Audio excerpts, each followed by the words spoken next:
नमस्कार, मैं अमित कुमार आप सभी को मेरे चैनल इंग्लिश रीडर्स पॉइंट पर स्वागत करता हूं। आज एक शॉर्ट स्टोरी है लेकिन इंटरेस्टिंग स्टोरी है, तो चलिए शुरू करते हैं। हाँ, शुरू करने से पहले चैनल को सब्सक्राइब जरूर कीजिएगा और लाइक भी कीजिएगा।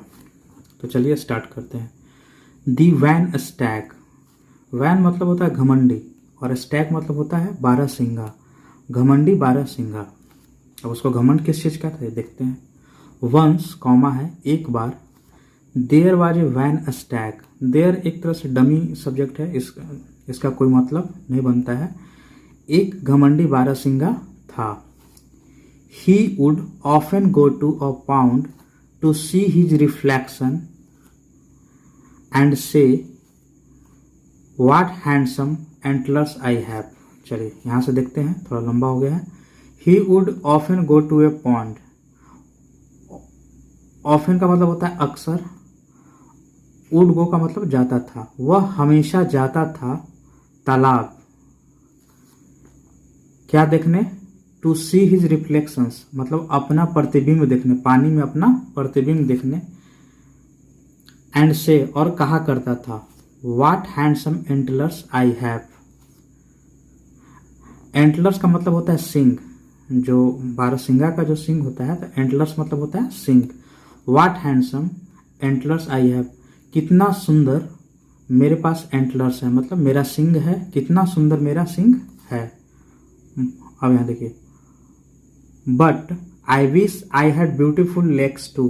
काश, लेकिन, यहाँ से बट का मतलब हो, लेकिन आई विश का मतलब होता है यहाँ पर आप इच्छा प्रकट कर रहे हैं, वास्तव में वो आपके पास है नहीं, तो काश मेरा पैर भी खूबसूरत होता। ठीक है। वन डे एक दिन, a lion advanced towards him. Advance का पास्ट फॉर्म हो गया एडवांस्ड। टुवार्ड्स मतलब होता है के तरफ, हिम किसके लिए आया है? तो स्टैग के लिए आया है, बारहसिंगे के लिए। तो एक बार एक लायन बढ़ा, किसके तरफ? बारहसिंगे के तरफ, उसके तरफ बढ़ा। He ran into the thick forest and his antlers got caught among the low branches of the trees. अब देखिए, he ran into the thick forest, वह दौड़ा थिक फॉरेस्ट में। ही मतलब कौन? बारहसिंगा।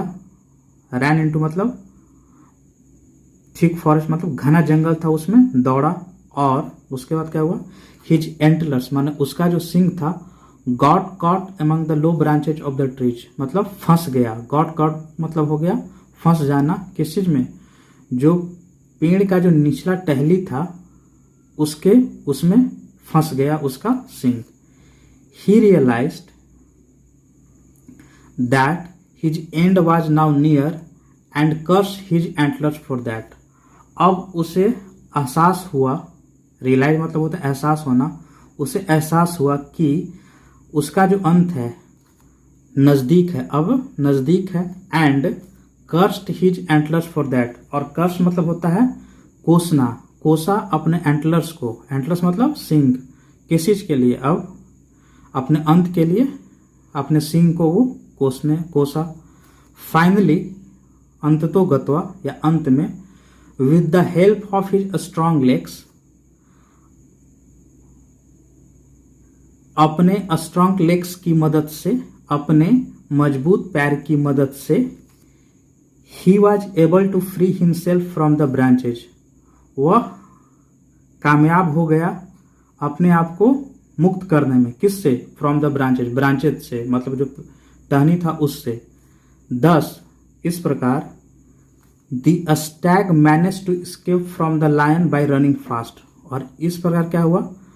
स्टैग कामयाब रहा बचने में। किससे? फ्रॉम द लायन, लायन से किस तरह? तेज दौड़कर, by running fast. The stag realize that, अब स्टैग ने फिर क्या एहसास हुआ, सोचा, that his ugly leg saved his life. उसका जो जिसको वो कोसता था, जो उसकी खराब टांगे थी, जिसको वो कोसता था कि ये मेरी टांगे भी खूबसूरत होती, आज वही इसकी जो अगली मतलब होता है बदसूरत माने खराब, जिसको बोल सकते हैं यहाँ पर खराब के सेंस में जाएगा।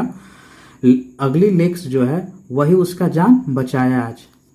वाइल जबकि his antlers could have been the cause of his death, और जबकि उसका एंटलर जो उसका सिंग है वो क्या कारण बन सकता था, किस चीज का, उसके डेथ का, उसके मृत्यु का कारण बन सकता था कौन, उसका सिंग। अब देखिए, never again did he think that his legs were ugly. अब उसके बाद वो कभी भी नहीं सोचा, नेवर अगेन मतलब आगे कभी नहीं उसने सोचा। डिड ही थिंक, डिड जो होता है इम्फेसाइज करने के लिए होता है, अगर ये हो गया इसको ऐसे पढ़ेंगे, अगर डिड हटा देंगे तो ही थॉट, ठीक है। तो इस तरह से हम लोग इसको पास्ट में ही पढ़ेंगे। आगे वो कभी नहीं सोचा कि, क्या सोचा नहीं कि हिज लेग्स वर अगली, उसके लेग्स जो हैं खराब हैं या बदसूरत हैं। ये कहानी था। और इसका मोरल स्टोरी क्या है, one should not glowed over physical beauty. Glowed मतलब होता है ज्यादा सोचना नहीं चाहिए, ज्यादा इतराना नहीं चाहिए, किस चीज पर, अपने जो शारीरिक सुंदरता है उसके ऊपर ज्यादा नहीं इतराना चाहिए, नहीं ज्यादा इठलाना चाहिए। तो यही मोरल ऑफ द स्टोरी था। तो यही शॉर्ट स्टोरी थी। आशा करता हूँ आपको अच्छा लगा होगा। अगर अच्छा लगा तो लाइक शेयर और सब्सक्राइब जरूर कीजिएगा। Thank you very much.